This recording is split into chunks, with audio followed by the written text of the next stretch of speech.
நாம் தமிழர் கட்சி ஒருங்கிணைப்பாளர் சீமான் அவர்கள் தற்பொழுது ஒரு அறிக்கை ஒன்றை வெளியிட்டுள்ளார். அந்த ஒரு அறிவிப்பில் இசை இறைவன் ஆண்டாளின் மகன் ஐயா இளையராஜா அவர்களை அவமதித்த திருவல்லிபுத்தூர் ஜீயர் வெளிப்படையாக மன்னிப்பு கோர வேண்டும் என்று தற்பொழுது இந்த ஒரு அறிக்கையில் குறிப்பிட்டுள்ளார்.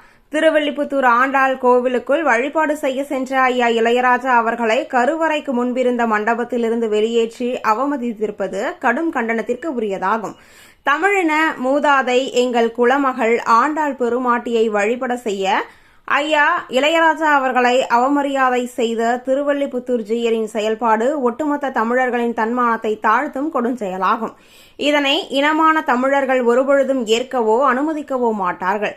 தன் ஈடு இணையற்ற இசையால் தமிழர்களின் வணக்கத்திற்குரியவரான இளையராஜாவை, ஆண்டாளின் மகனான இளையராஜாவை வழிபட தடுக்கும் உரிமை யாருக்கும் இல்லை. 7ஆம் நூற்றாண்டில் வாழ்ந்ததாக சொல்லப்படும் ஆண்டாள் தமிழின முன்னோர். அவர் பாடிய திருப்பாவையும் நாச்சியார் திருமொழியும் தமிழிலேயேதான் இருக்கின்றன. அவரது வழிபாட்டு தலத்தில் தமிழில் ஓதுவதையும் தமிழர்கள் வழிபாடு செய்வதையும் தடுக்கும் உரிமை எவருக்கும் கிடையாது. முன்னாள் குடியரசுத் தலைவர் ராம்நாத் கோவிந்த் ஒரிசாவில் உள்ள பூரி ஜெகநாதர் கோவிலின் கருவறை அருகே அனுமதிக்கப்படாதது போல இசைஞானி ஐயா இளையராஜா அவர்கள் திருவல்லிபுத்தூர் கோவிலின் கருவறை அருகே இருந்த மண்டபத்திற்குள் அனுமதிக்கப்படாதது ஏற்கவே முடியாத கொடிய சனாதனமாகும். ஐயா இளையராஜாவுக்கும் ஆண்டாள் கோவிலை கட்டிய தமிழின முன்னோள் மாமன்னர் கோனரிமை கொண்டான் குலசேகர பாண்டியனுக்கும் தான் தொடர்பு உண்டே தவிர ஐயா இளையராஜாவை கருவறைக்குள் நுழையாதே என்று சொல்லும் ஜீயர்களுக்கும் ஆண்டாள் கோவிலுக்கும் என்ன தொடர்பு இருக்கிறது? அறிவியல் வளர்ச்சியடைந்த இந்த நூற்றாண்டிலும் பிறப்பின் வழியே பேதம் கற்பிக்கின்ற வருணாசிரம கோட்பாடுகள் மனிதனுக்கே எதிரான இழி சிந்தனையாகும். இதனை எதிர்த்தே தமிழின முன்னோர்கள் இந்நிலத்தில் சமர் செய்திருக்கிறார்கள்.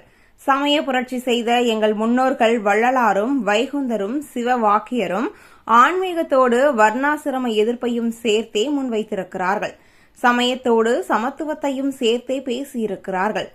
சமத்துவம், சமூக நீதி, சமதர்மம் என்றெல்லாம் பேசி வரும் திமுகவின் ஆட்சியில் அறநிலத்துறையின் கட்டுப்பாட்டில் உள்ள கோவில்களிலேயே சமத்துவமின்மை, சனாதன கொடுமைகளும் நிகழ்ந்திருக்கிறது. 100 ஆண்டுகளுக்கு முன்பு வைக்கத்தில் பெரியார் கோவில் நுழைவு போராட்டம் நடத்தியதாக கூறி பெருமிதம் கொள்ளும் முதல்வர் ஸ்டாலின் அவர்கள் தம்முடைய ஆட்சியில் ஐயா இளையராஜா கருவறைக்கு அருகே உள்ள மண்டபத்திற்குள்ளேயே நுழைய முடியாதது வெட்கக்கேடானதாகும். ஆண்டாள் குறித்து கட்டுரை எழுதியதற்காக முத்தமிழ் பேரறிஞர் ஐயா வைரமுத்து அவர்களுக்கு எதிராக அடாவடித்தனம் செய்த திருவல்லிபுத்தூர் ஜீயருக்கு ஆதரவாக நாணமின்றி நின்ற திமுக இன்றைக்கு யார் பக்கம் நிற்கப் போகிறது? ஐயா இளையராஜாவின் பக்கமா, திருவல்லிபுத்தூர் ஜீயர் பக்கமா? ஜீயர்களுக்கு பாத பூஜை செய்து பரிகாரம் தேடும் திமுகவின் தலைவர் பெருமக்கள் ஐயா இளையராஜாவுக்கு நேர்ந்த அவமரியாதைக்கு எதிராக அரசீற்றம் கொள்ளாது இருப்பார்கள் என்றால் அதை போல ஒரு இழிநிலை வேறுண்டா? ஆண்டாள் கோவில் மரபுப்படி வழக்கப்படிதான் ஐயா இளையராஜா வெளியேற்றப்பட்டார் என்று தமிழ்நாடு அரசின் அறநிலத்துறையை கூறுவது பெரும் கொடுமையாகும். அந்த மரபையும் பழக்கத்தையும் உருவாக்கியவர்கள் யார்? ஆகம விதி என்று பாஜக கூறுவதற்கும் மரபு பழக்கம் என்று திமுக கூறுவதற்கும் என்ன வேறுபாடு உள்ளது? ஆகம விதி, மரபு, பழக்கம் என்பதெல்லாம் தமிழர்களை வெளியேற்றி நடக்கும் சதியே ஆகும்.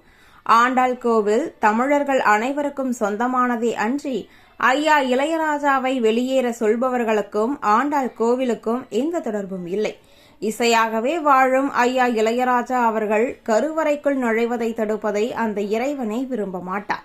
எனவே தமிழ் மக்களின் அன்பையும் நன்மதிப்பையும் பெற்ற தமிழ் பெரும் கலை அடையாளம் இசை இறைவன் ஐயா இளையராஜா அவர்களை கருவறைக்கு அருகே இருந்த மண்டபத்திலிருந்து வெளியேற செய்த திருவல்லிபுத்தூர் ஜீயர் வெளிப்படையாக மன்னிப்பு கோர வேண்டும் என்பதே ஒட்டுமொத்த தமிழர்களின் எண்ண ஓட்டமாகும். ஆகவே ஐயா இளையராஜா அவர்களை அவமதித்த திருவல்லிபுத்தூர் ஜீயர் உள்ளிட்டோர் வருத்தம் தெரிவிக்க வேண்டும் என சீமான் தனது அறிக்கையில் குறிப்பிட்டுள்ளார்.